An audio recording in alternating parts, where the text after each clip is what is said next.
चाहत नांगला है और मैं टर्नोपिल नेशनल मेडिकल यूनिवर्सिटी की स्टूडेंट हूँ और मैं सेकंड ईयर में हूँ अभी।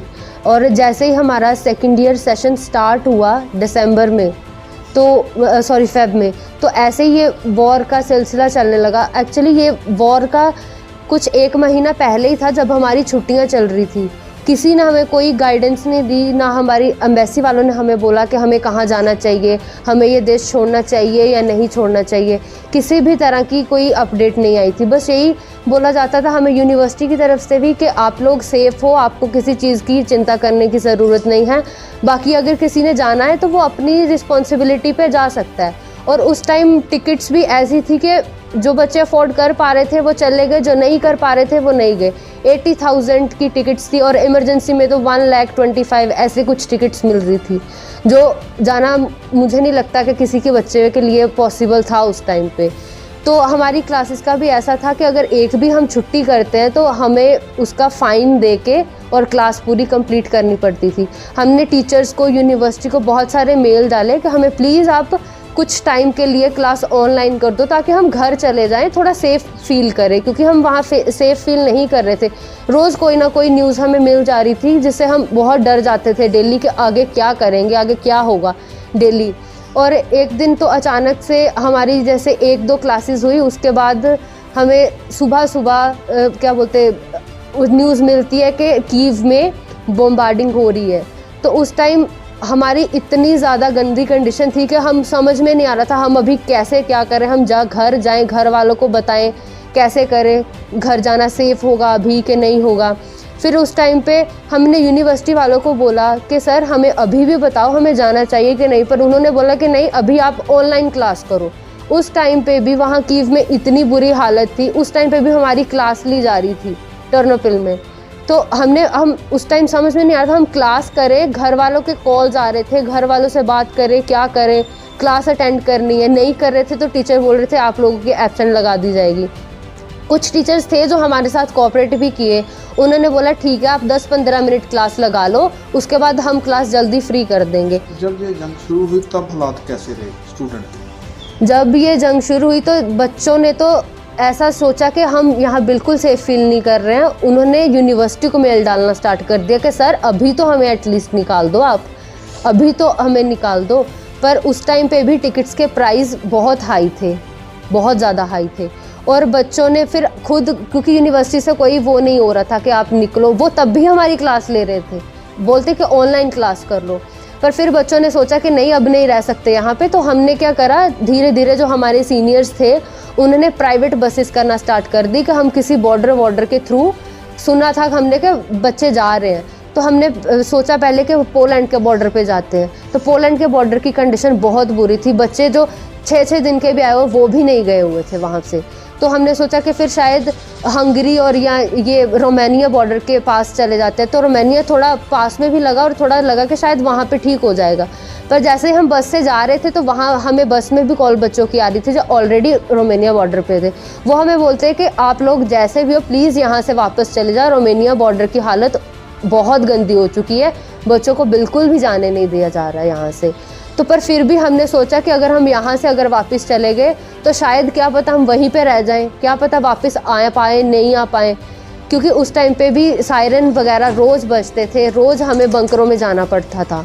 तो इसीलिए हमने ये आइडिया बिल्कुल कैंसिल कर दिया कि हम वापस नहीं जाएंगे, हम बॉर्डर पार करके एकदम चले जाएंगे। बिल्कुल ने ये सोचा कि हम वापस आएंगे। हमें लगा कि अगर वापस आने लगेंगे तो वो हमारी बेवकूफ़ी होगी।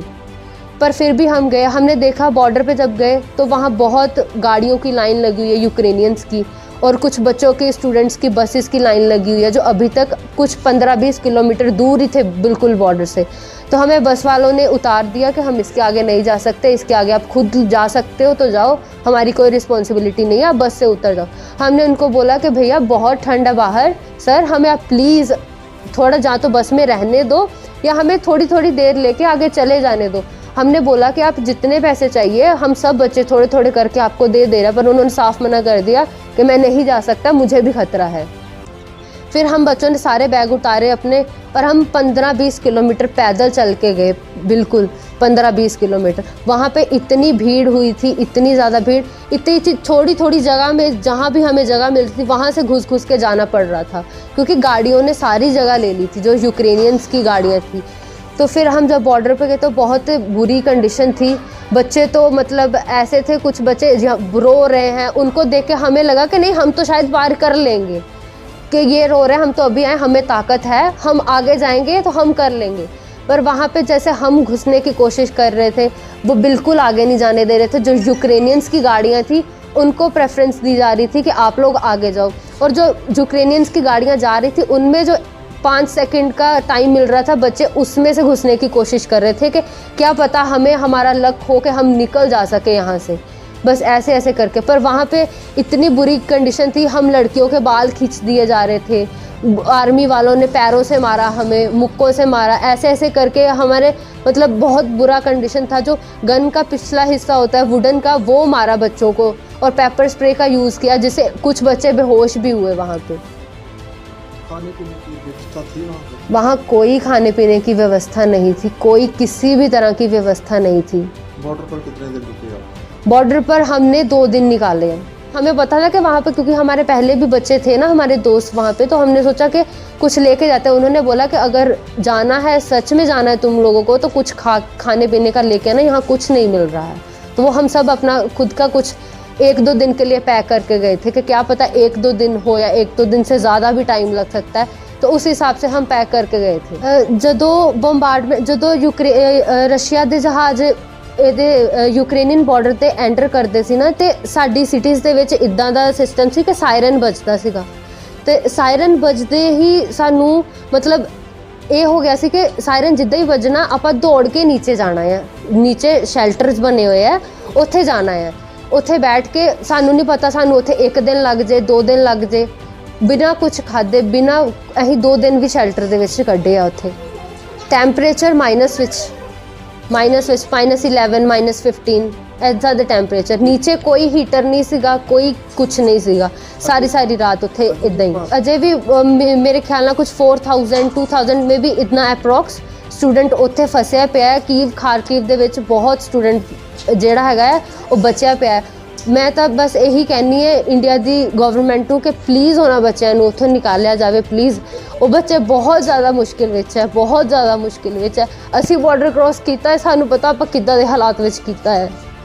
ਉਹਨਾਂ ਨੂੰ ਪੁਤਿਨ ਨੇ ਸੁਣਨ ਵਿੱਚ ਆਇਆ ਕਿ ਪੁਤਿਨ ਨੇ 6 ਘੰਟੇ ਲਈ ਕੁਝ ਵਾਰ ਜਿਹੜੀ ਉਹ ਰੋਕ ਦਿੱਤੀ ਹੈ ਕਿ ਇੰਡੀਆ ਦੇ ਸਟੂਡੈਂਟਸ ਹੈ ਜਿਹੜੇ ਉਹ ਉੱਥੋਂ ਕੱਢੇ ਜਾਣ। ਪਰ please Indian government, please do something for them.